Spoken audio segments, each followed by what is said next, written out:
Hello and welcome to your first video for Honors Biology for this year. Today we're going to be covering characteristics of life. Now this is your first intro to really a flipped classroom, and so I want you to just take note of the fact that because this is a video, you can pause it whenever you need extra time on a slide. You can go back if you don't understand something that I said. You can always rewind, rewatch. Even if you think you got it but you forget something later on, you are always welcome to go back to these videos, rewatch, relearn, and if you need extra help with anything, of course, I'm always available to help you understand anything that's talked about in any of these videos. So getting into the characteristics of life. All living things have 8 basic functions that we're going to talk about in more detail in the coming slides, but 8 basic functions for survival. And they're listed on the left-hand side. So metabolism, reproduction, sensitivity and response, cells, homeostasis, adaptation, nutrition, and growth. Now this is a lot of stuff to remember and to kind of just like have in your brain. So an easy way to remember this is the mnemonic device Mrs. Chang. If you look down the side here, Mrs. Chang, it's just supposed to help you. And one key piece of information is that all 8 of these have to be present in an organism in order for that organism to be classified as alive. You can't have 6 out of 8, you can't even have 7 out of 8. You have to have all 8 to be considered alive. So let's get into what these 8 functions actually mean. So metabolism is this idea of all the chemical reactions. Every chemical reaction that happens in your body, all of them are classified under this big umbrella term called metabolism. So it's all of these reactions that we do in our life and is responsible for all of the following actions for an organism. So take this plant, for example. It goes through photosynthesis, right? That's a process that you've heard of. It takes in sun and carbon dioxide and water, and it produces oxygen and sugars. But that chemical reaction of doing photosynthesis produces oxygen and sugar, and then that is used for other chemical reactions. So metabolism is the idea of all of these reactions that we do in our life that are responsible for other things happening in our bodies or in other organisms. This is the idea of breaking things down, building them back up, turning things into usable energy. So energy that we can use in our day-to-day life.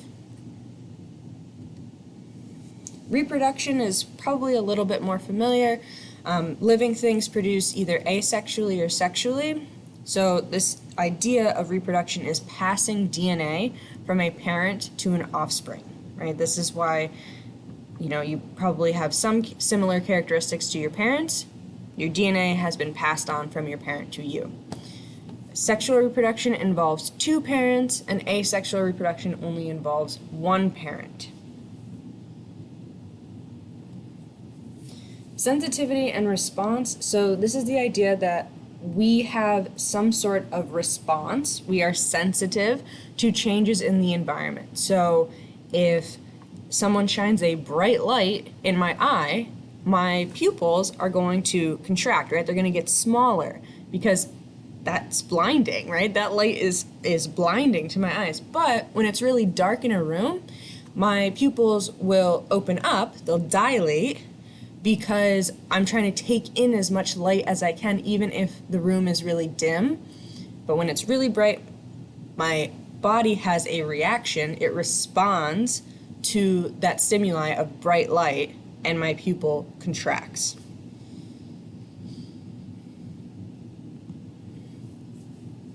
Cells, this is just the idea that all living things are made up of cells, whether it's a single-celled organism, right, unicellular organism, one cell, or multicellular organisms.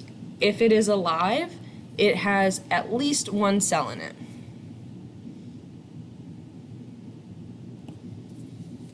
Homeostasis is another tricky one, kind of similar to metabolism.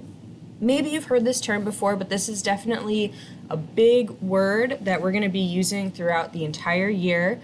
The idea of homeostasis is that living things can maintain a stable internal environment even if the external environment changes, right? So even if we're just breaking down that word, right? Homeo means same, stasis means conditions.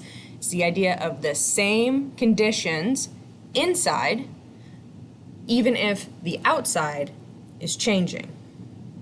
So some good examples here are what you can see on the right here, some ways to control temperature. You know how to do this maybe in your house because when it's summertime, maybe you have a fan on, right? Cool the air. So it's really hot outside, but in your house you can control that temperature by turning on a fan or turning on the air conditioning. But when it's wintertime and it's really cold outside, you can control the inside temperature by turning on a heater. Well, you can do that same thing in your body. So when it's really hot and you go outside for gym class or you go outside just to play, your body will sweat. And that sweat actually cools you down because the release of the water is releasing some of the heat from your body.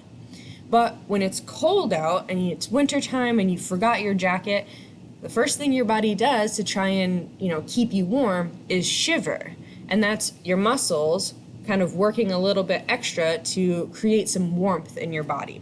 So you, as a human, go through homeostasis in a number of ways, but one of the most kind of well-known ways, or ways that you can clearly see, is through sweating and shivering. Adapt and change is another characteristic of life, and this is just the idea that living things can change over time. And I bolded that because this does not happen in a single lifetime. This happens over time, like many, many, many years, okay?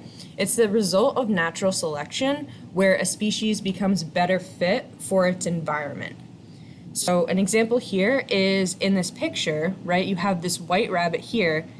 It's very obvious that that white rabbit is there. It's not a great fit for its environment, but this brown rabbit up on the top it's got a good fit for this environment because it has camouflage now, so it can avoid predators. So it has adapted over time, right? Different genes have been used to create this brown fur, and now it is a better fit for its environment.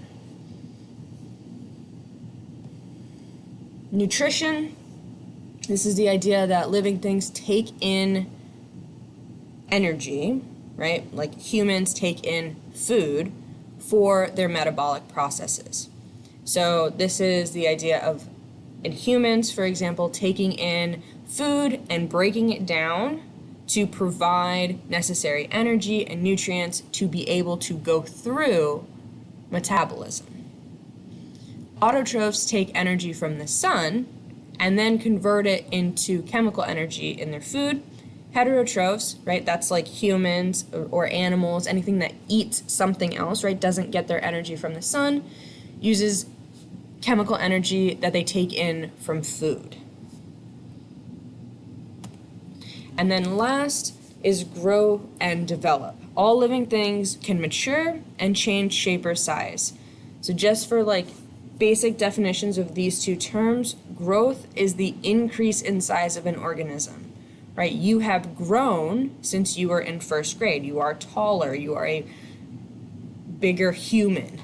And then development is kind of the transformation of an organism through its life. It's how it matures. And you can see that in like a number of animals, like a lion will grow its mane, right, when it develops and when it grows up, okay? So great job.